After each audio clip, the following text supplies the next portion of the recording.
You're listening to the B&H Photography Podcast. For over 40 years, B&H has been the professional source for photography, video, audio, and more.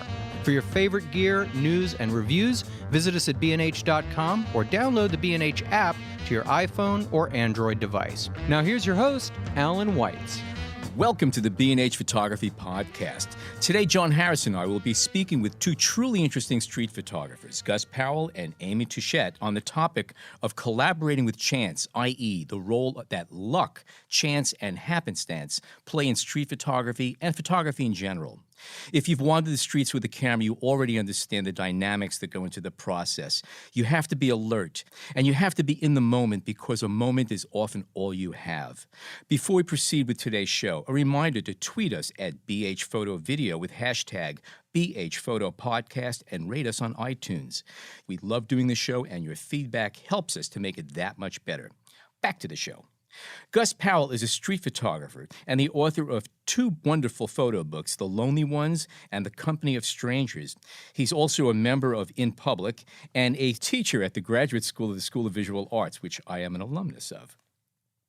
Amy Touchette is also a street photographer and fine art photographer and the author of Shoot the Arrow, a portrait of the world-famous Bob, which was published by the Unjive Press.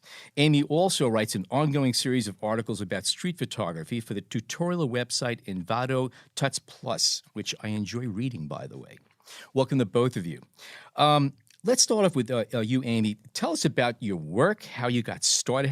One thing I'm curious about, for both of you actually, how did you get into photography? Basically, I had a past career in publishing, and I went from writer to editor to managing editor and found myself, with 10 editors under me in an office. And I wasn't a very good manager and didn't really like the office situation, but I was older, and that was what my resume was behind me, and I was just going for it. And then September 11th happened, and I was living in the West Village, and it just scared me to my core. So I made it my mission to figure out what I should be doing. I put aside my resume, I put aside the time and money I spent on my education, and I put aside any thoughts of intimidation that I would have about starting a new career. And within a month, I enrolled in Photo One at ICP with Jeff Mermelstein. Like, literally, I had cameras, but I didn't know what an f-stop was or what it meant. And just took it step by step and, went Photo One, Photo Two, Photo Three, some creative classes, documentary classes, lighting classes, classes on presenting your work, networking. If a photographer I liked came in to teach, like Mary Ellen Mark or Andrea Modica, I would take their class. Then I started teeing there, and it's really just been this beautiful, very gradual incline. Just the most beautiful relationship with this medium. Can I ask what at that decision point where before you took the classes, and how did you kind of choose? How did the transition and the moment of fear and the reevaluation turn into photography when you already had painting and I'm sure writing and other artistic outlets? Yeah, because I thought about that too. Okay, do I want to be a writer who works at home? Do I want to be a painter? And my answer was no. They're extremely lonely undertakings. And I was always looking out in the street, always fascinated by the people of New York specifically. I lived in San Francisco before that, Washington, D.C. before that. I was raised outside of Syracuse. And it wasn't until I came to New York that I saw just my love for people, just all of our shapes and sizes and various circumstances just inspired me to no end. And I can almost still not really articulate what it is that's so inspiring about that, except that maybe it's life affirming. It's that's what September 11th scared into me. Who are my fellow people? And I want to connect with them. And being at home in front of a computer, a typewriter, or a canvas wouldn't do that. And, it's just being a street photographer is amazing because you're totally alone, but completely surrounded by people. So you're not alone at all. it didn't feel like working at all. And that's when you know it's right. It's not working. This is like a lifestyle. And what, when you first kind of made that break and put yourself into that world, well, there's so many questions I'm sure to ask, but what was the camera you were using at that point? Did it matter, or? It mattered because I had one. Yeah. It was like in my drawer. It was a Canon AE1. Just a 35 millimeter. Yeah, straight up. It was before digital really came in, just before actually. So yeah, and then of course I wanted a nicer camera, and eventually I got my Leica. But you were comfortable with the camera itself and shooting at that point, or not even? I was just beginning, and Jeff Mermelstein was teaching me how to burn and dodge. It was amazing, and I deliberately took his class because the streets were what interested me. Yeah. And so that's what I did, for Photo One. I just went out in the streets and photographed people who interested me. Well, I love that your response to 9/11 and those feelings was not to turn in, but to step out, and to see, and just the immediacy of photography, to see something, to feel something, is also, having had backgrounds in publishing, having had interests in painting and working with other materials, the immediacy of photography and the immediacy of seeing something on the street, responding to it, smiling at it, either right there with your face or just with your body by pressing that button. I feel like it was something that happened across New York. Two people looked at each other a little bit longer. And it was almost that sort of act of looking, and then you went even farther with it and saying that I'm now going to have the camera and it's going to be. Yeah, I definitely wanted to learn how to gain someone's trust with a camera. I thought that would be really fulfilling. I've read a lot of your posts about that, about you're encountering people. And you both go out into the streets, and your whole thing with like photography during lunch, that's what I do here. I shot commercially for many years, but now it's part of my routine. I will go out with the camera during lunch, or if I need to just get away from the computer for a while from writing. And I find it very intimidating to confront people, to approach them, yet I find the way you guys are approaching people to be just very refreshing. And it's like, I don't know if I have it in me to do that. It takes a lot. I really have to, again, that eyeball-to-eyeball thing, sometimes you get a good sense of it. But I also get the sense from both of you that you just, especially with your work, Amy, that you're really going over to people who are just strangers. And I read a lot about the way you dress, the way you approach people, that whole thing. And that's a huge dynamic. That's a pretty amazing process. Yeah, you say a lot with your presence that you can't utter. You either don't have the time to utter, or the space, or the opportunity. So I feel like you do have to come. That's why your mood matters. Anything that you can show people with your appearance is you have really to establish helpful. Trust immediately. Yeah, and you could almost establish trust silently. Yeah. I think so. I think, for example, being a woman can be really helpful on the street because I'm just not a big, tall, domineering person with a deep voice, or, I like to smile a lot. And I assume you're not wearing sunglasses. I do, but I always take them off. Oh, okay. I love my sunglasses. But if establishing I rapport, you can't do that with sunglasses. That's true. That's true. I've never worn really sunglasses it's funny. I just started recently, but not when I shoot. It is a really specific thing, and also the clothes and the wardrobe thing, the whole thing. I am a big, tall guy with a relatively deep voice, but I try to find my ways to be unintimidating as well. But it's very different strategies. Can you elaborate on that? You have to work with what you have. Well, a big thing for me. I'm less just the very fact, Alan, that you chose to say that you don't want to be confrontational means that you think it is a confrontation. Sure. And it's not. Yeah. Right. For Amy or for, I can't speak for you, but I think it's not. I had the same thought. So it's literally we're doing our job. That's why we're here, and we're approaching something that we are attracted to, for some reason. I think. I feel that affinity. So revealing that attraction and that positive energy, even from 12 feet away, 6 feet away, 25 feet away, people get it. We're all animals. They can smell when somebody's doing something that maybe they think is confrontational, or they can smell when you think you're maybe doing something that's a little bit wrong. Yeah. And again, it depends on what the types of pictures that you make. So often I'm making pictures where there's no central protagonist. It's a collection of 6 or 7 people. One of them might give me the eye right afterwards. And then I have my strategies of diffusion of sort of looking at one of the other ones who isn't looking at me and sort of using my body language to communicate. That's who I was interested in, not you. And that's my sneaky game. A lot of your images are also, I don't like using the word over again, but cinematic in a sense where they're sort of frames of a scene that's going on. And yeah, once in a while there is somebody making eye contact with you and there's a whole thing going on here. But Amy, your work is very one-on-one. You are looking at the people. It's very two different styles here. So I guess the approach is a little bit different. And I don't know, for me, I just get crazy when I see somebody aiming a camera at me. It's like, okay, what's your motive?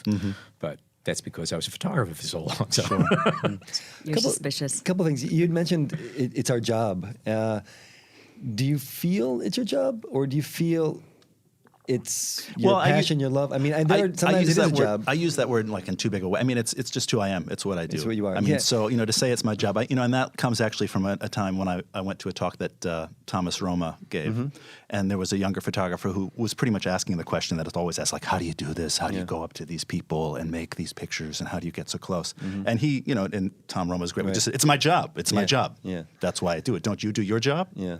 But I also, I do it to learn how to handle that situation. That's why I'm out there. I'm not out there not to be in the mix. So if someone's upset, let's talk about it. Yeah. I want to learn how to diffuse that situation among the variety of humans that exist and the various mindsets we're in at various times. That's why photography is so edifying and beautiful, and it does feel more worthwhile than throwing paint on canvas, because it's very much about reality of everyday living, very direct. Mixing it up, yeah. I want to just a couple things, get a little bit back to the job thing, because when you're forced to explain what you're doing, when it is for a job, somehow it's a little easier. Maybe sure. not for you or for the other person, but when you try to explain, well, this is my craft, it's my love, it's my passion, I love this whole thing. Lots of times people are going to give you that look like, I don't care, or that doesn't make sense to me, go away. But when you say, well, I'm working for such and such and this is my job, people, they understand it a little bit easier. That can be worse, though. That can also be, because then they're like, what publication? Yeah. You I'm get not signing, rights. Exactly. Yeah. So I feel like when I present, when I'm on the street and people ask me, I always let them know, like, I'm footing this bill. This is my project. Right. And I Just feel for like me. usually that works in my favor. Yeah. And to go back, I never say in the street, I'm doing this because it's my job. It's more just, I understand. It's just the psychological armor to say, like, I'm an artist. This is I'm what trying I to see do. something. I'm This trying to is- feel something. I'm trying to press this button. I'm trying to say yes to something that I believe in, whether it's a piece of paper or 12 people, Yeah. crisscrossing, whatever it is, and just being positive. And it's a little bit of the mantra in the mirror kind of thing. Yeah. I like that line to say, I'm trying to say yes to something. That's a great line. I love that too. Yeah. Well, that's what I feel like every time you press the button, you're saying yes to something. That's the idea that, that you believe in it enough to sort of That's it. There just it is. point your finger at it, Can I go we were talking a bit about diffusing a potential situation, or how you explain things, or even how you may look to this person when you were taking a picture of this person. Do you ever feel, and maybe this is a strong word, but kind of ashamed of the tricks that we may use, or the ways that we get away from that possible confrontation? I don't, and if I start to, then I'm probably not going to be taking the pictures. Do you know what I mean? Yeah. I don't let myself go into that, cross that line, and to be that person. I'm not someone who works that close and is that aggressive. And if I start to feel like I might be doing something that doesn't feel right, then You'll bail. I'm just not doing it. But obviously, I'm willing to do more than other people are willing to do. It's right. Everybody has their sort of. I sometimes feel funny if I put on a little charade. I have to admit, because it's like, why can't I discuss this? It's just a camera. Yeah. It's just and as we were talking earlier, I don't like to portray people who are down and out or in an unfair moment, and so I there's really nothing going on here in this situation, at least that I can see, that wherein anyone's doing anything wrong. So why can't I just discuss this? And instead I look off into the sky, or so when I resort to those methods, sometimes it's out of safety because you just sense I gotta get out of here, or just I don't want to engage for some reason. I can tell it's better for me to disengage, and so I feel like those charades are, you know, super helpful and important, and it's like you need them. But sometimes I feel like I'm just taking an easy way out, and I don't like to think about that. I think shame was a bit strong word, but that's exactly what I was kind of getting at. Yeah, and I think for myself too, I often hate it if there's a moment when I'm not up for pushing that extra amount. I see the potential for a picture that I would really appreciate trying to make and would like to have, but I'm not willing to cross that line because that other gland in me is saying, you know what, that's not you. You're not that. Totally. One, and we have those conversations with ourselves all the time outside, right? Oh, yeah. No, do I press or there's not? something there. Like, if I get there and I know that I'm going to be discovered and I'm going to get the stink eye and we'll see where that goes from there. Yeah. And am I ready to, to either do the charades, have the conversation, right, run away, whatever it is. I've never run away from anything, but right. And but it's like, am I going to pretend to be a Dutch tourist, or am I going to be, or am I going to be the beat? That's why my tall guy. He has the longest legs. Yeah, I got my big. They're Dutch like the size of me. My wooden shoes, I go and shoot in. It's like, Speaking about Dutch shoes and walking around Manhattan, both of you photograph here in Manhattan a lot in the city, and you also have photographed elsewhere. Do you find a different dynamic of people outside of the 5 boroughs, or is it pretty much the same? For me, it's pretty much the same. Okay. I mean, there are certain age groups that I could make some more generalizations about. Meaning, like, teenagers are usually quite willing to be photographed, which is one of the reasons I like to photograph them, because they're there for you, That's what Helen Levitt said about the kids in the street, too. They're She didn't even there. like kids, but Right, that's she who was never had out playing on the street. Right. Okay. Then there you go. Right. Photography is about access, right? But I would say most of, like, it's mostly like 75% of the people are cool with me photographing them, whether I'm in Vietnam or Italy or China or the American South or in the boroughs. So that's been kind of interesting to discover, and kind of nice about humans, that we share something. I think that says we share something. Are you able to, when you are traveling, are you able to shed the tourist in you and bring the same approach to your photography there as you would? I just embrace in my tourism. I just don't hide it. I think that really helps on the street. Is to just like really be who you are, and like that's why. Do you feel like a tourist in Brooklyn? No, not at all. But it's kind of an interesting question, because I think I can feel like a tourist in certain neighborhoods. Because I am.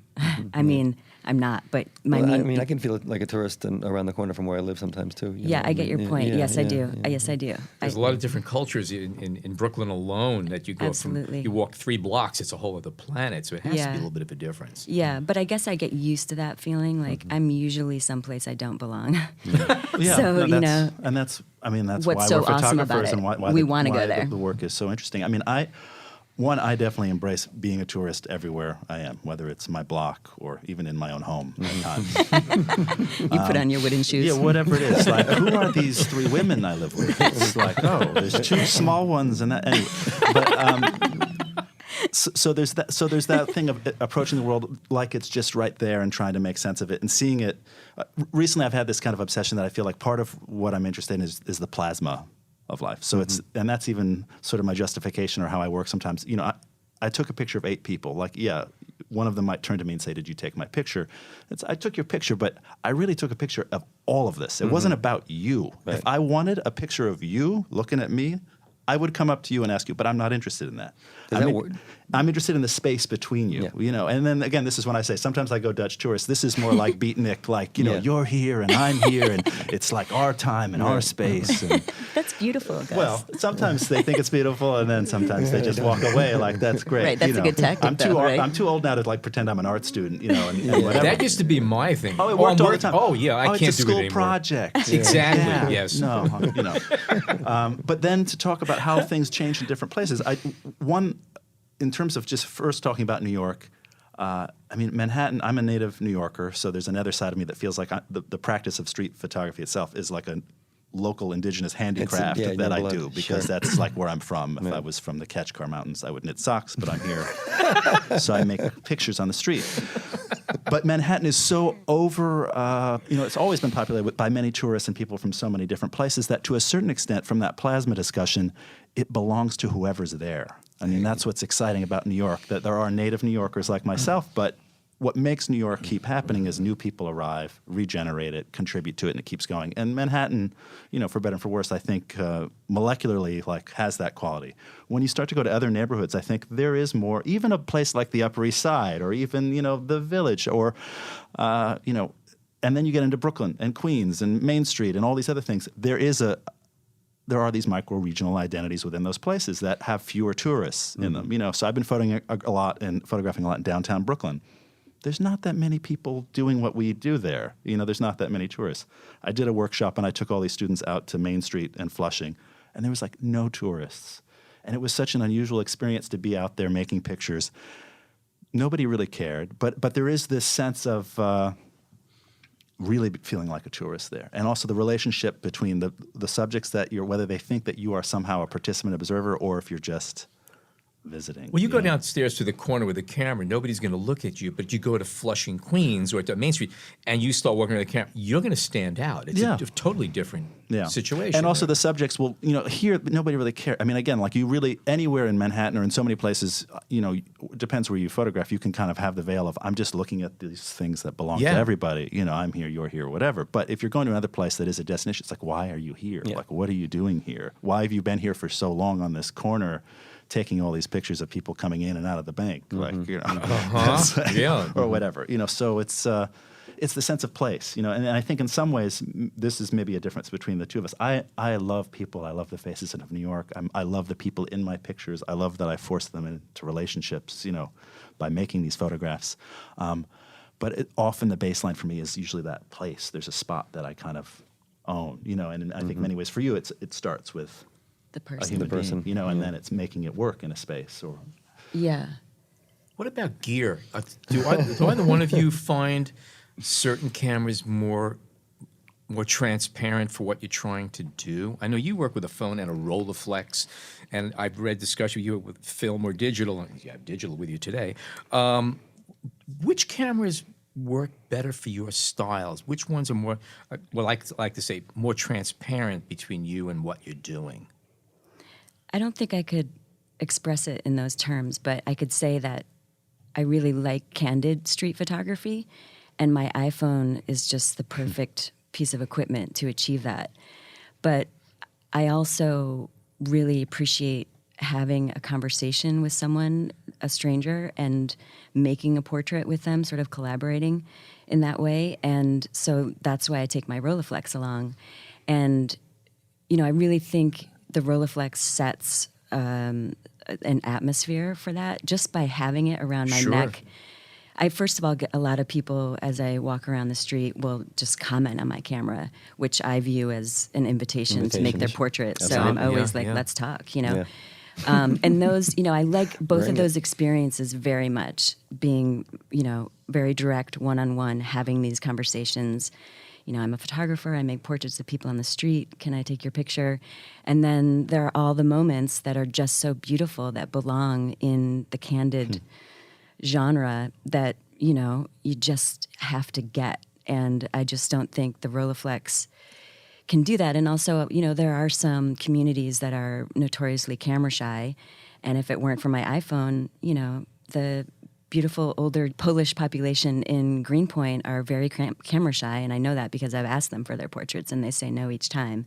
And so if it weren't for my iPhone and me, quite frankly, sneaking their photo, then I wouldn't have all those images, and I just need those images. Is it easier to sneak it with an iPhone? I mean, I think so. Than let's say a point and shoot or just a small. For you, it is. I think so. I also always have my phone. I feel very awkward with the phone. It's awful. Yeah. It's probably like ruining my hands. I agree. It's ergonomically, it's just I don't even, but I just always have it on me, and it's just really fun to take candids all day, even if I've been running to the cleaners, and I haven't had proper photography time, to at the end of the day be on my phone and look at my images. And it's the dailies, right? The dailies, yeah. And Gus, in general, do you shoot as you walk through the street on the way to some place? I do. It's always been.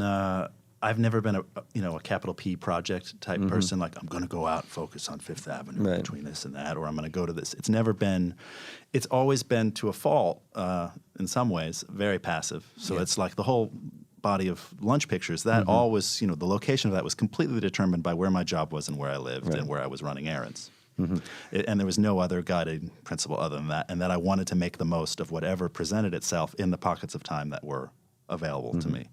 And because New York is so generous and because I was so open-hearted, many things were seen and found, and that is the gift, But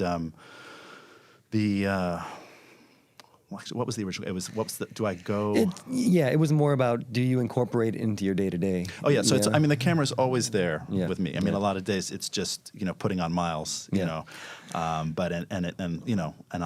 it gets looked through every day, and not necessarily, the button doesn't necessarily get pressed, and it's funny, and I have sort of a love-hate relationship with the iPhone too. And even I was late to Instagram and I still don't necessarily participate in it fully on, in part because of the type of photographer I am. Why would I use my phone when I always have my real camera with me? Whereas there's a whole group of other photographers who aren't, with a Leica necklace or some other, they don't always have it. So of course they're going to turn to the thing in their pocket to make a sketch of some kind. Whereas why would I use that when I have this? It just doesn't add up, so... but now I interplay back and forth, and inevitably, So we'll see. Sorry to let you guys know, but we haven't talked about chance or luck or anything yet. I know, that was a warm-up, right? start working on it. It's not about Well, we chance. actually have been skirting on it. We just been around it. On that note, we are going to take a break. We hope you're enjoying this edition of the B&H Photography Podcast. Send us a tweet at BHPhotoVideo, #BHPhotoPodcast.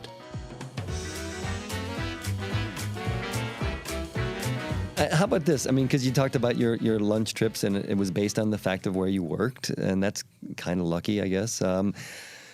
So do you embrace luck as part and parcel of what you do, or not? I go back and forth on this whole thing. Of course, we embrace chance, but I don't, there's games of chance, there's games of skill. This is a game of skill, in my opinion, what we do. And yet, blackjack is one that kind of, there's a strategy. And maybe of all those types of games, there's ways of winning in roulette the same way there's ways of anybody eventually getting a good picture if they take enough and somebody can find it there. But doing this work day after day, you need to know what you want. You can't just think it's going to happen and then... It happens. So it's, But you also have to be open to that moment that does happen. Well, that's the thing, and that's why I say, we have our, I think everybody has their lists of things that they think they're interested in, whether they literally write them down. I just saw this Diane Arbus show up at the Met, which I thought was fantastic, the installation, and also just seeing the early work, which was less about people and more about her learning how to look, and finding things that were a mirror back on her, and then you see how all of those ideas then get incorporated into the people she wants to look at later on. But everyone has these lists. You have to have an idea about something you want, but then you have to be willing to let that change and embrace whatever comes, And for me, that whole body of pictures I made on my lunch hour, some days I could sneak away for 15 minutes, some days I could sneak away for 2 hours, but I knew I had to make something. That was I had to press that button. I had to see something. I had to do what I could to organize things in this rectangle that would feel compelling to me.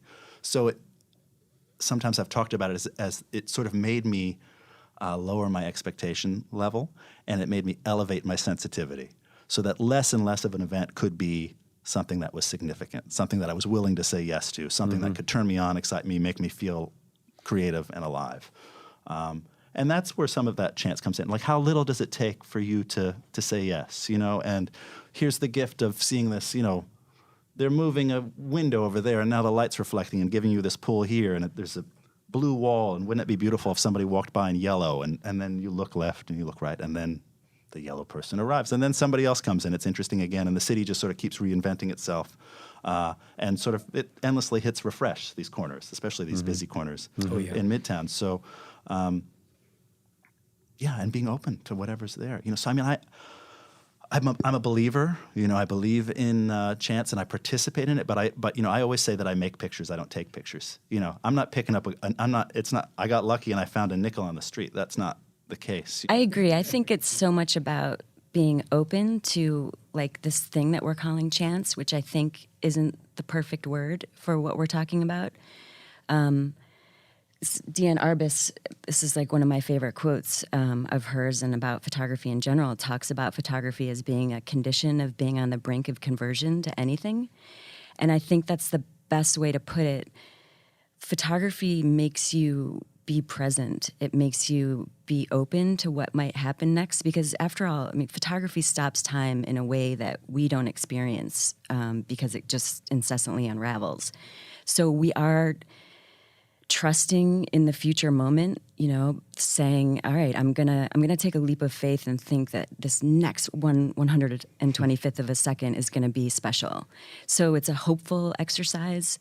It's not really chance, it's trusting that the next something that comes up is interesting, worth your time.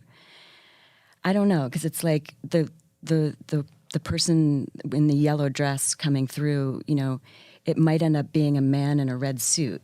And so you have to be like, actually, I'd prefer the man in the red suit and yellow anyway. because he just came through. Yeah. So, and it's such a lovely experience. And that's why photography is just the most wonderful lifestyle to embody, because it really teaches you about this is what life is. Mm-hmm. It's not predictable. You can't have expectations if you want to go through it with ease. And I think that's the same as a street photographer. Your so-called chance opportunities or encounters are really just about you sort of loving whatever it manifests into, if that makes sense. What percentage of your photographs would you say you actually had real control over of the finished results? Because looking at both of your work, a lot of it is just a moment that just happened to come into being, and you were Coalesced. there to... Yeah, that's it. But would you say that any of your photographs really are contrived? Well, you changed the word. Controlled or contrived? Well, that's my show. Yeah. I could do what I want. Yeah, I know. So what's the question? No, sir, I mean, how much out of all of your photographs, I get the impression a lot of it is just that, again, you're very sensitive, you're very attuned, and you're waiting for this moment to happen, and you actually capture it, and they're wonderful moments. But how many of these particular moments, what percentage would be that you made this happen as opposed to you were there to capture it as it happened? I Does that make feel sense? extremely proprietary and responsible. You do? Yeah, both for the successes and the failures. And I've been slightly obsessed with this term mise en scène, which is this idea that every element on the stage is telling part of the story. Whether it's the table, where the glass is, the wardrobe, the hairstyle, all of that. And and these pictures that I've been trying to make recently want to sort of say that to a degree I'm applying a quality of mise en scène to this entire street scene, and that I'm on the hook for everything in it to be a part of the story where there was no story. Because I'm often trying to make these pictures where there's nothing significant going. It's a bunch of people walking towards me, away from me, left and right. But I try to have it be a frame that is compelling for some unknown reason, that it seems to sort of drive some sort of story. That All the elements just fall into the right place where someone's going to go, ooh. But they're sometimes. I mean, for me, they're really built one at a time. I see one thing, and then I apply another thing, and I know that's going to stay the still, and then there's the blue dress, yellow dress thing, and then you take what can come. But and then you start to see the chewing gum and the little reflection that happens there, and then there's the precision of the edges. And again, I've been obsessed with these people seen head to toe. There's a whole bunch of things that are sort of fitting in with these recent pictures that I'm making. I want to say it's all mine. I made it, and that it's. I'm on the hook for it all when it works and when it doesn't work. And, the flip side might be more sort of I always think of sort of the Pulitzer Prize type photos from you look at the history of photography and all the things that have won those. And many of those are examples of chance. The guy who got there early, Ouija, is an example who had this intuitive thing who got there, but he also was ready with his equipment and had his sensibilities, and that was part of his thing. What I'm trying to do recently is really... is build something, So I and it's something that I'm trying to make people think about with street photography in a different way. That it's not like you hit the button a lot and then something happens. It's like, well, no, really think about owning every single thing in that frame, not just the one person you think's interesting and everything. But what if all of it was significant? What if you were on the hook for all of it? And let's say there was a shot like that, and there was an aspect of that frame that you didn't recognize at the time you pressed the shutter button. And of course there are. Yeah, I mean, do you do you reject it then to some degree? Do you, no, do you I mean, own it it's, just it's as much? a, or? space. It's, you can't, you also have to trust these sort of deep internal instincts too. I feel like I have this. There's two things. One, there's this famous film editor, and he did this book called, I think it's called In the Blink of the Eye. It's a beautiful book. Right? So it's this whole premise, we're all editing life. We're blinking. And that's these sort of, it's the punctuation of our lives when we choose to sort of blink, and it's a little pause between things. It's the breath. And there's this kind of biorhythms that are sort of acts of editing. And I think that that's a big part of photography too. When there are these moments when things are just a little bit riper than other ones, and that your body tells you something. So learning to listen to your body is a big part of what I think any photographer does. So, but especially street photographers. Especially street photographers. And it's a type of training. It's like I feel like you can almost take any great photographer. They had some passage in their life when they, shortly after they finished taking their pictures of their sinks and they moved on to something else, they did street photography at some point, and it's a little bit of a training that gets applied in different ways. So that, there's this one photograph of mine that I call Paso Doble, and it's these two people facing each other in the middle of the street, and they're sort of in the middle distance. And I saw them up ahead, and I knew I was going to put them somewhere in the picture. So I'm moving towards it, and I'm looking for other elements to add to the frame. And then I take this single picture. And when I looked at the print, in the middle of the picture, there was this cigarette tumbling in the middle of the frame, like in the midair. I absolutely did not see that the guy had just flicked a cigarette. But I thought of this merch thing, and having been a smoker then, the moment when you choose to flick that cigarette, it's a piece of punctuation. Yeah. I mean, especially it's a guy and a girl having a fight. It was like, that thing, and that somehow there's one frame. That's all, and it's that tumbling, and I feel like that's that. To me, it was sort of a tell of my body was intelligent, and I needed to listen to it. And it's like, that's that thing. And when I'm teaching, I tell students, you got to press the button. You got to keep trying. Don't overthink it sometimes. You have to sketch. It's a big thing that I talk about. It's like, painters are allowed to have sketches and great paintings. Photographers are allowed to have great photographs and lousy photographs. Yeah, that's a good point, yeah. The reality is all those lousy photographs are sketches. They're elements that will come into play later. And that if you're learning to appreciate what works in your own bad photographs as sketches and how you can improve upon it, I think is a really important I couldn't agree lesson, more. and learning how to edit too is. Yeah, I mean, I feel like this topic is so important, the one of chance, because it really gets at why photography is hard for people to understand, the talent behind photography or the skill behind it, especially now when it's easier than ever to make like a correctly exposed image, because it's really like you can't see like a painter's paintbrushes on the canvas, and you look at the scale of the painting and you understand, wow, that must have taken a long time, and you see their marks. With photographers, you don't see any of that. You just see a resulting photo. So you don't know how they got it, what skill they applied to make it happen. So it's really, I love this whole like discussion of it, because I feel like it gets at what's misunderstood about photography, and also what is so just amazingly beautiful about the medium. It's very elusive. It's about energy on a level that we can't see, and it's about trust and hope and being sensitive and being open. And I just, for me, it's just been so fulfilling. It's such a beautiful experience. Gus, I think your example of the cigarette flying and this unspoken related energy that goes between you and your subjects or the moment, that's a perfect example of that. I mean, and I do believe that you felt the conversation between them in that moment, and even if you didn't see the cigarette flying, your finger might have knew it. We're animals. Yeah. And we relate to each other in space that way. I mean, that's why even talking about what you wear and just, again, going back to this, I was working with a group of students recently on the street, and one of them, he was fantastic because he was so passionate and he was so eager to make these pictures, but he was leaping at everything. He would see something that excited him, and he would jump right at it, and they would, and like pigeons, they would fly away and get spooked. It didn't matter.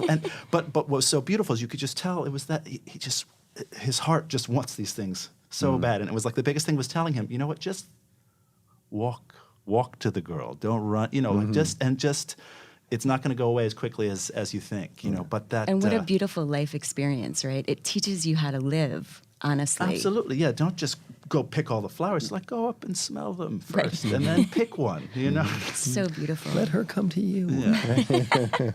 Gus, let's come back to our original question we had for Amy. What is your beginnings to all of this? How did you get into this racket of photography? I grew up in New York, and my father was a filmmaker, and my mother was a fashion designer. So there was very much, it was really a visual family. Uh-huh. And my father was very generous about letting me use his equipment. He loved equipment too, everything about it, just getting the next thing, you know, and whether it was for film or photography, whatever. So I sort of, my beginnings were with a Polaroid SX70, you know, low perspective of a, you know, whatever, 5-year-old, 4-year-old looking up at his family and his own world and his cat and whatever. So that was sort of just the presence of cameras, you know, you know, now everyone has the thing in their pocket that we're all taking pictures, everyone's a photographer, but it was very much, the cameras were around, going to the lab, dropping off film, all of that was something that was familiar to me. So there was that side. But sometimes I think about it, it's sort of beginning even earlier, that for me, my pleasures in New York were walking around New York.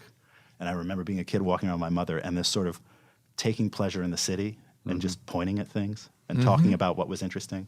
And the fact that it's even that same finger, you know, like before there was photography, there was this finger. That's how you took a picture, you know, like, look at that, you know, or look at that. That's you know, an interesting point. you know, It's true. And even like when you meet people like, you know, they hear you like, oh, well, you should take a picture of that, you know, and that's just, it comes out. So it's just that finger. So there was that process of appreciating the city itself, you know, things that were beautiful, things in windows, all of that. And then the next phase for me is I got obsessed with collecting trash, like flattened items that I would find on the streets of New York, a flattened hubcap, I have a present for you. flattened glove. Work gloves are amazing. They're gorgeous, right? right? So I kept coming home with these things that used to be three-dimensional that became one-dimensional. Yeah.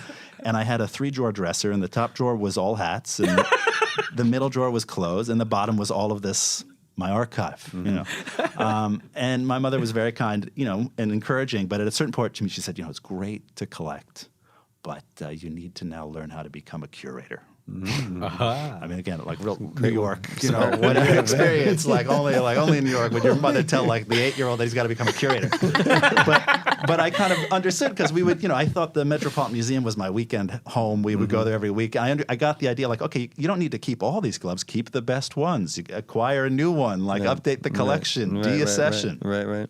So there was that practice, which again was out in the street, public life. But then I started, you know, making pictures. That just happened as another way to go out into the world and to bring things back. You know, and I would shoot slides and give them to my dad, and then he'd come back with the slide film.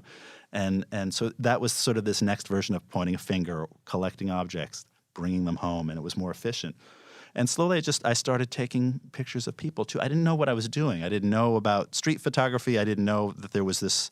So it was just sort of what I did. I think if I grew up in a different place, I would have taken pictures of trees and butterflies and all that, but that's just what happened. I was fortunate enough, though, to be in this city and to be around cultural institutions. And this is about your early teens? And it was really like in high school when I started to sort of get in a little deeper and really, you know, like I say I used to go to the Met all the time, and then there was a moment when I ventured to the Museum of Modern Art, and it was like the next phase. And you know, I to a certain degree, I can still replay what was the permanent photography collection for a long time. But having encountered those images, not on my phone, not on a screen, not even in a book, but as actual prints on the wall, is a real gift to have encountered those. And then a godfather gave me a copy of Winnegren's book that was from the last show that happened shortly after his death. And it just sort of kept, I didn't even necessarily know the territory I was going in, but that's just what was there. And then I went to college, thought I'd be I went to Oberlin out in Ohio, I thought I'd be a studio art major, began down that path, didn't like the art students so much, but kept taking these religion classes, small religion classes, comparative religion classes, and the reality was these students were way more creative than the ones in the studio art program. Interesting. So I ended up graduating, you know, as a comparative religion major, studio art minor, and came to New York, tried to be an assistant in the photo world, but, you know, again, it was sort of anybody who I wanted to work with didn't need anybody. You know, I remember sort of meeting with some sort of the Magnum kind of photojournalism kind of world. Had a couple of good moments. I was like a third assistant, auditioning third assistant for Hero, which was a kind of a great moment for me. And that when that didn't end well, it was like I felt like it was a gift to sort of go to the next thing, which was a great moment. And then I started working in publishing. I got this sort of break very randomly where I was looking for a job. I was working as a production assistant in film and video and all that kind of stuff. And then I saw that Tricycle magazine was had an opening, which was this Buddhist publication. I knew they would at least give me an interview because of a religion major or whatever. I go, we have a nice meeting. They're like, it's $12,000 a year to sit at the desk. It's like, okay, that's not going to work out. But, they mentioned they were working on an issue about anger, and they needed photographs for it, and they were having a hard time finding them. And I was like, I can probably find some pictures. And so that was sort of my beginning as a photo editor, was finding, and it also kind of coupled with personal knowledge of sort of religion and history and the history of photography and all these sort of fine art archives. So that was this sort of random photo gig I did, doing photo research for that issue. And then somehow I got very lucky. I mean, that's just, in some ways, maybe chance plays a bigger role in my life than it does in my photography. Right. And I think in any creative person, chance plays large, but it's how you respond to chance, right? The same way with photography too. There's these gifts, but if you can't accept them and you're not ready for them, they're just going to go away. I'm making this bio terribly long. It's fascinating. Yeah, you'll cut it right down. And then, and then I managed to get an interview at the New Yorker magazine to be the assistant to Elizabeth Biondi, who was the visuals editor, lead photo editor there. And I had a really good meeting with her, but she, was to be her assistant. She said, I like you, but I look at that desk. You're not going to stay at that desk. You're not going to stay at that. I need someone who will stay there. You're not going to stay there. We'll do something else. So there I was like, okay, that's nice. I'll go back to Brooklyn, and didn't have a job, but I felt encouraged. Yeah. And then she ended up having me come in to sort of cover as a photo researcher, photo editor, and then that kept going. And then I did that for 4.5, 5 years or so, on and off. And then amidst all that, I was photographing on the street. Right. Still not really certain about what I was doing, but I was fortunate enough to meet Joel Meyerowitz, and he became a real mentor to me. And I had shown him some of my pictures, and he really encouraged me with what I was doing.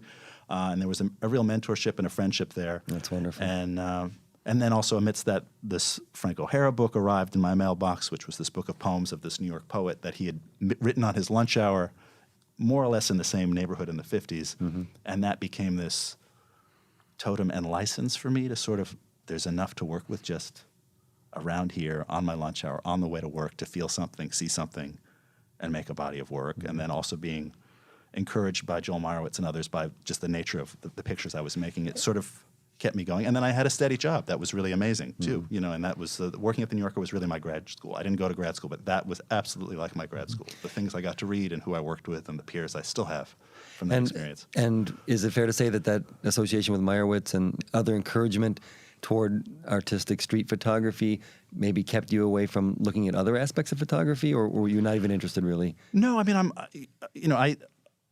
I think it just, the same way I feel a kindred spirit with Amy about the positivity of embracing the world and smiling at things as you encounter them, that was something I saw with Joel. And it was just these are the types of people who I have an affinity who not only look at the world and smile at it and say yes to it, but they also make these beautiful images and are trying to sort of.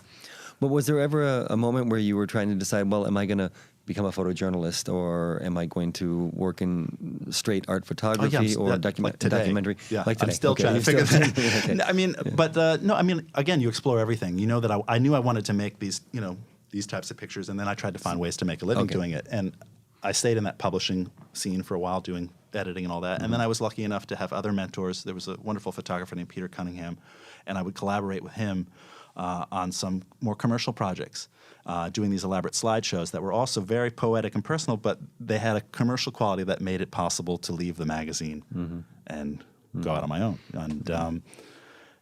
And that's, what we still keep trying to do, to have the balance of personal work, to try to do books and shows and this, to find ways that some of the skills that you reveal in those personal projects can then be applied to financial, commercial projects. So I do work for magazines and I do commercial work, which I really enjoy because it's, I have skin in it, but it's different parts of the body. We were talking about how aggressive, or and aggressive it's too big, but how how persistent will I be about making something? When it's my, capital J job and I'm there to do it, I work in a slightly different way, and then you deliver it, and then you move on to the next thing. And I really enjoy working with people and solving problems like that too. So it's I enjoy commercial work. I enjoy working for magazines. Do you get yourself involved because you're very emotionally involved in the pictures. You're both very emotionally involved in the pictures you take. Do you get that same connection doing commercial work, or do you have to shift your head a little bit? I mean, I do get it. It's very different when you're out by yourself making the pictures and you are the editor, the art director, the believer, the non-believer. And the client. And the client and the critic. So that whole sort of just, I'm an only child, so I can survive having all those voices speak to each other on their own for a while and keep moving forward. And then I also reach out and you have a community of people you work with. But I think what I like most about doing projects with others, sometimes it's literally what you're doing, what you're making, hopefully. Right. But more often than not, it's the people you're working with. And that I really enjoy working with people. I mean, you throw a rock in this town, you hit one photographer, and there's going to be 5 other photographers around them taking a picture of that. with every camera that's available. So, you want to be somebody that people want to spend some time with, and you want to get something done together. And that's what I really love about collaborating. I mean, people are so creative also in these fields too, but often, the nature of the creativity has to be channeled and tamed to some degree. So that rope-a-dope, that dialogue back and forth of let's what if this, what if that, and then no, you need to calm down. No, you calm down. Well, what about that? All of that is fun. It's exciting, and it's hopefully a stark contrast to the personal experience. Absolutely. And you kind of need that equilibrium. I really do. I mean, I'm finding it more and more that I'm craving more and more interaction and more of that collective problem solving and more of those encounters. Because as you talked about this, even painting could have been a solitary path for you. Writing could be a solitary, but still, photography is also you're out there, you're meeting these people every day, and you're having what are very intense interactions. It's an intense thing to, even if you don't talk to them. I feel. I just saw 30 of my pictures there's these people that are a part of my life because I've made photographs of them, because I've had this thing that happened back and forth. They might not even be aware of it, but they're not, Have you had the moment where you'll see somebody that you've taken a photo of, and then you see them in the street a year or so later, and you want to talk to them, and and they're like, well, they would have no idea, of course. Yeah, no, I mean, it's there's a guy. I have this one picture of a woman who's kind of pretty much passed out on the steps, sleeping, of the New York Public Library. And, you could go up and just take a picture of her, but that's like shooting fish in a barrel. So, and she's not going to go anywhere. So you put her on the side of the frame and you see what else happens. And I sort of stayed there. And then this gentleman came out, looked great, suit, and he's sort of standing there. And then all of a sudden, these other people sort of crisscrossing. And I made this picture that's these sort of 3 people that have nothing to do with each other, but now there's some kind of narrative. And I've shown that picture in many, many places. And I've seen that guy, and he's always... Over a decade, I've seen him at different times in that same neighborhood because he obviously works there. And it's just, I was like, I wonder if he knows that I showed a picture of him in Africa. And, it's not that he's a star, but it's that he's a part of this. I mean, this is this thing. I do feel like I'm trying to make stories. And he's in a story that's just out there. And it's not, it's not a bad story. It's almost a non-story. Right. It's so, these pictures are so simple, but there's something there. So I don't know. It makes me happy sometimes when I see these. There's also moments, too, when you see somebody recently revealed to me that there's a photograph I have of these 2 women smoking outside of a building. And one of them is a slightly older woman tucked deep in the corner, and she's wearing all red.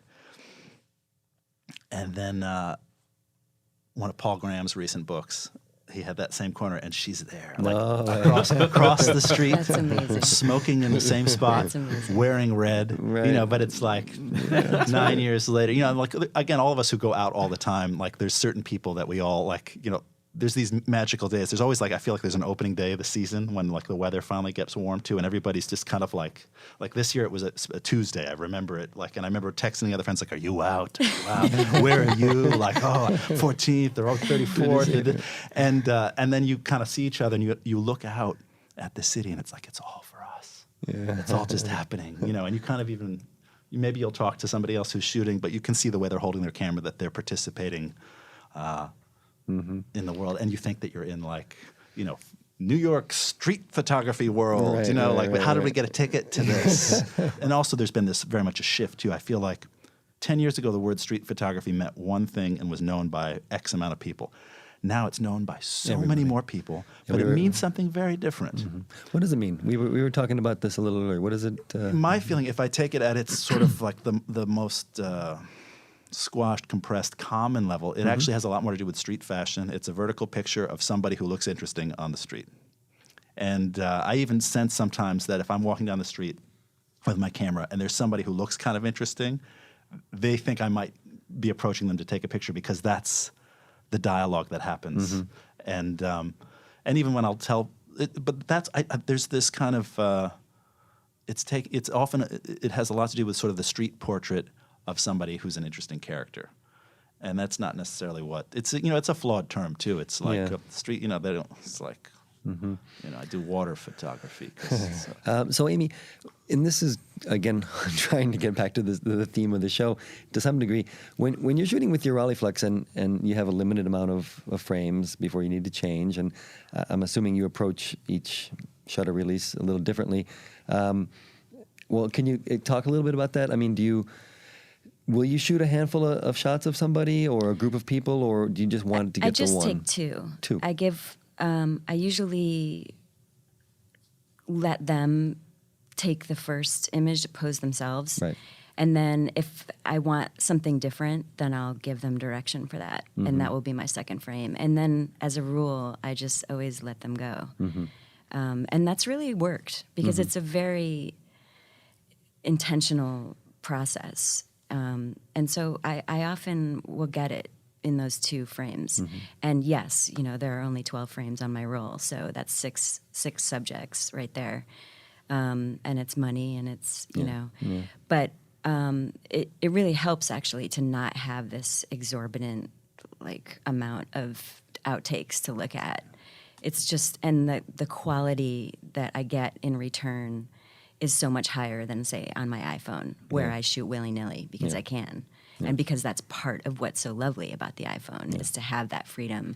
It's like our sketch. And do you do both in the same outing? Will you? I'll have my Rolleiflex in my left hand and my phone in my right. I mean, only because it's tugging at my neck. But I just because different situations call for different things. But mostly, if my Rolleiflex is with me, I'm there for a reason, and I try not to take the candid shots. Yeah, because it's a very distinct time for me. Whereas I always have my iPhone, I'm always photographing throughout my life.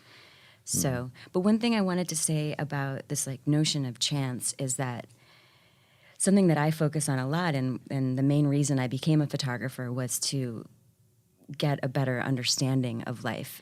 There are some huge questions that loom, and one of the things I feel like I know for sure, and science proves, is that this life runs on cause and effect.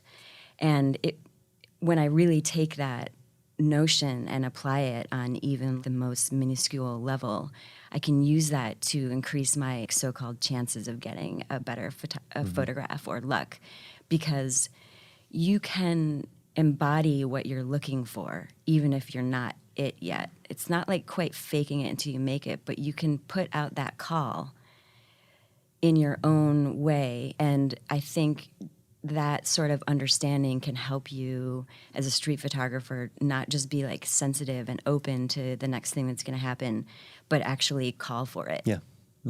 And can I close my eyes and just make a gust of wind come through this image so this person's hair looks... Yes, you can. It's not that direct. And I think that's why this notion trips people up, and that people don't believe in cause and effect in a way. It's much more complicated than that. And I think you just have to, I should say for me as a street photographer, it's a tool that I use to make my images, to look with open eyes around me, and to, quite frankly, live an easeful life. I mean, I have the most beautiful life. I can't even tell you. The people who allow me to photograph them, I mean, it brings me to tears. It's the other day, this Mexican family, mother, father, 3 children. I'm in Bed-Stuy, and I ask them if I can take their picture, and they say yes. Wow. You have no idea how much this means to me. I'm going to be able to stare at this family. I really love families. I love group portraits because they just say more than a singular person. There's a lot of depth there in a photograph, and yeah, especially families. So other instances where I know people just don't like their pictures taken and they'll do it for me, I can tell. It's just, I'm like beyond thankful for them to allow me. Are you good about remembering faces of the people you photographed? Do you? Pretty good. Yeah. Pretty good. Do you But take names and send things, or only if they would like to. Yeah. You know, I you try don't bring to, it up if they ask and then you blush? Exactly. And I would love to send them a picture. But to be honest, like most people don't ask for my card. Most people don't ask what I'm even up to my surprise. And that's continued to be the situation ever since I started on the street 15 years ago. So Sounds like it was a pretty good decision you made in 2001 to. it's to go so this way. weird that such an utter tragedy for the entire world yielded one of the 3 best things that ever happened to me in my life. I think about it a lot. I think about it a lot because my connection to photography is so pure. It has so much to do with the fact that, you know, if I were to pass away tomorrow, I'd have absolutely no regrets. Yeah. And that was the whole point of finding what I should do with my life. Like, that's why it felt so dire. And Pretty bold. yeah, and for you, it's yeah. just like just a little camera, actually. Big heart. If you'd like to reach out to us with your questions or comments, email us at podcast@bhphoto.com. We didn't even ask really what your Yeah, I'm general curious what you setups are. use. What do you use? So I mean, it all started with my dad's Canon F. You know, was the first thing with a pyramid and no light meter, and I had a Luna 6 and a light meter of his, so that was what I used in the beginning. And I started by shooting all chromes because that was just sort of what Dad said to shoot with, and which of course was challenging because either you're on or you're off, and those No two, room for error. yeah, or the errors, you have to accept them as Yes. part of the experience for whatever that's worth, you know, and also just, you know, slide projectors and dust in the air and that smell and all that stuff. And then, so I used that for a long time. And then I with a 50 and then with a 35. And then I had a window with a Rolleiflex for a while, which was, I immediately got much closer to people. I really did that thing. You know, it's the physical thing. Again, I'm 6'5", I can't really hide, but older people knew what I was doing because they were familiar with the camera. But, you know, I was out at 57th and 5th, and you could go 3 feet away from somebody, and because your head was facing down, Makes a big difference. it looks like you're yeah. like looking at your shoes or something, you know. And I have some black and white work from that. And then eventually I was able to, I got a Leica M6. We were talking about Ken Hansen and these places and all this. So that happened. And I used that for a really long time. I used to shoot all chromes, and you know, that book, The Company of Strangers, which is, you know, this also called My Lunch Pictures. It's like all like 6 different film types, all that. But the best moments for me, the most fulfilling parts of it were when I was shooting slides, because I would shoot slides, and then at the end of the day when the light was gone, I'd go to the lab, I'd drop off the film. Either I'd pick up the film from the day before, or if everything was running right and it was all E6, then I would go linger for 40 minutes and then pick up the film from that same day, go home to Brooklyn, and put it in the slide projector and put it up on the wall and look at that day, you know. And it was just amazing, you know, that whole thing, you know, and you'd see what worked and didn't work, and that it was there. It was big, you know what I mean? Like, Did that camera, or is there one camera that kind of brought things together for you? yeah, I mean, again, the virtues of this, you know, the Leica rangefinder are very specific. It's small, it's unintimidating, and I shoot with my right eye, so the majority of my face is out in the world. I open that eye, I smile, I'm very present, and it's small, and there's reasons why it really does work for this type of work. Then, as commercially, everything shifted to digital. I mean, what was happening was great. As I got jobs and that was all happening, I would be able to keep I'd go to print for something. I was go to the lab to print something for an editorial job, and then I would stay 3 more hours, 4 more hours, and print my personal work. But then everything shifted to digital. And then I started working with the Mamiya 7 a lot, because I sort of thought I was going to make these sort of larger format versions of what I was doing in the street. But the nature of the equipment is different. You know, the subjects needed to be farther away. Hyperfocal distance is a big part of how I work in the street and how I was using that camera too. So everything started getting farther and farther away, and I started making these different types of pictures that had a different feeling to them, and they weren't in New York. That first body of work was all New York, Midtown, and sort of the glue of it was the limitations of time and space that I had, and it just happened to be in New York. So in some ways, it's in New York in the same time window, 99 to 2003. So it actually, we'll see how it patinas in that form, as it goes down the road. So then I shifted and used the Mamiya 7 for a while, which I liked. And the second book, which just came out last year, the pictures span a decade, if not more. And those are very different types of pictures. And while that was happening, I was shooting all digital 35. And then the street practice in some ways atrophied to some degree because it was replaced by what I was doing with the Mamiya, which was a different way of working. And then I finally committed to using the Canon for a while with I love that little pancake 40 lens, which then I got the better Voigtlander one, which was also good, but it's just great little lens, and it made the camera, all of a sudden I could wear, we talked about clothes, but how you wear the camera, there's these different allegiances. I remember, walking down the street once with Joel, and he taught me to wear the camera on my right arm with the lens facing, and that's how it's like the Wild West. You reach there, and there it is, and then you bring it right to your eye. And then we passed Mermelstein and Gildan, and they kind of do more than the necktie, like they're up in here. And it was like, and we kind of gave each other a head nod. But it was like these different styles of, because it's a physical thing too, and how you make the camera kind of disappear, or do you have it at the ready there? And so I used that Canon with that pancake, and I started shooting digitally on the street and committing to that for a while, and I did that. And then recently I just visited the B&H used department in December and got this like a MP 240, which I'm enjoying. But there's a bit of a pendulum swing. I'm definitely not. I was away from rangefinder photography for long enough that some of the skills that were very sharp before atrophied, and they're having to return. And I'm accepting the loss of certain types of pictures too. There's also the fact that I've got a 5-year-old and a 3-year-old. So my preferred focal distance for my personal work is 12 feet, but I never thought I would take so many pictures at 12 inches before. And autofocus on the back, with the kids. And again, I have work that's for my wife and the mother-in-law, and then I have a whole other set of pictures that are kind of for me that I might do something with. The rangefinder is not as accommodating for that type of work, but I'm accepting that. But I'm enjoying in some ways, even though it's digital, because of the working methods, it's not as confining or limiting as 12 frames on a Rolleiflex, but it is to some degree. It requires to really say, I'm going to make this happen. I'm not going to be as lazy as I could just be by working with one hand and a little back focus button, and I'm appreciating that because it's just making me commit a little bit deeper. So you have all of these. I hate using the word limitations. Parameters is a better word, and you both work with certain parameters and visually.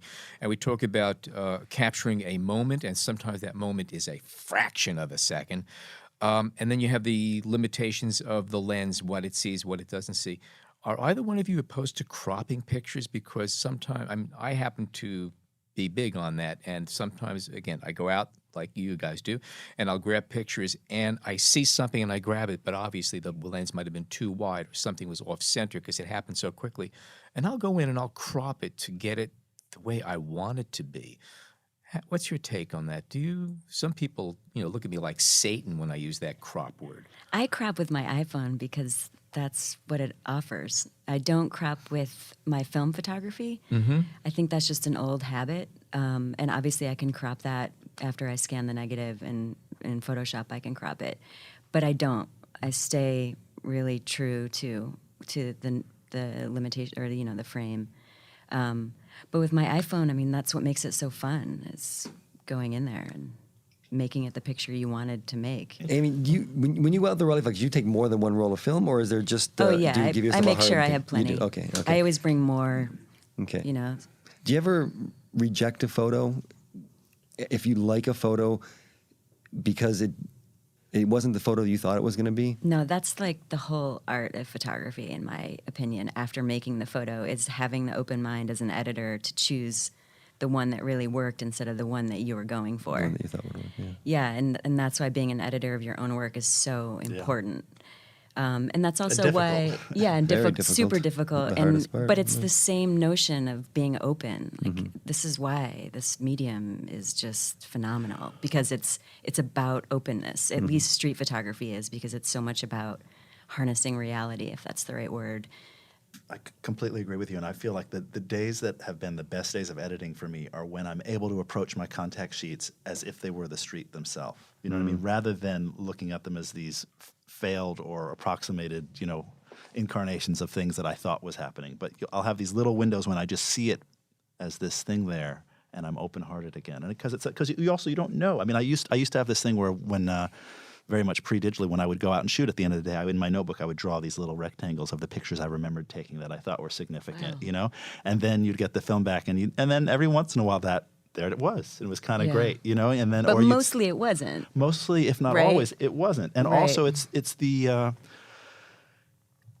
in between times too. That's the thing. We're like, okay, because I'll often work at one place for a while, but then some other little thing will happen that you sink your teeth into for a 125th of a second or for a minute and a half, and then you go back to the main event. And because you didn't think about it much, it's not what you're looking for when you get the work back or when you're coming to the big screen. But then you look Exactly. and it's like, there's really something there. Or like something you took it during the light test ends up being the portrait, and you're like fishing it out of the garbage can. That was it, There's no shame in that. I think that's just about being a good photographer and not having ego, basically. I mean, not that that should You even be return part to a of it, spot. but- If let's say you walk by something and you missed it, you think you missed the shot that you wanted. Will you come back? Will you? Oh, sure. will you I go wait? back to places all the time. I mean, that's the gift of like being in this town for so long too. I mean, there's pictures that I know I've made on certain corners that I try to repeat myself, even to a fault. But it's almost the exercise of the calisthenics. Like let's just limber up and try to make that, another one of those blue wall pictures that I've made way too many of. And then we'll see if we can see something new. That's a good way to say it. Because you have to sort of, it's like you get out the door and you got to start doing it. Because if you just like hold back for too long, then sometimes you just, and then you do the first one and the second one, and then all of a sudden something's happening. And then it's like you're up on the board and it's happening. I mean, for me, my favorite part of being a photographer is making the pictures. Agreed. It's being out there with the camera at my eyes and looking through that rectangle. That's when I'm the most excited about the work. Having to deal with it afterwards and all these other things and find the good ones and the bad ones and defend them or protect them or publish them, that's amazing too. But just looking through that thing is the gift for me. And with those words, thank you, Amy. Thank you, Gus. Thanks to John and Jason, our producers. More of Gus's work can be found at guspowell.com, and his exhibition, The Lonely Ones, continues to travel internationally and will be on view at the Mutti Gallery in Italy in November. He's also going to be teaching a street photography workshop in New York with fellow In Public member, and I'm going to get this name right, Haralampos Kidonikis on September 16th through 18th.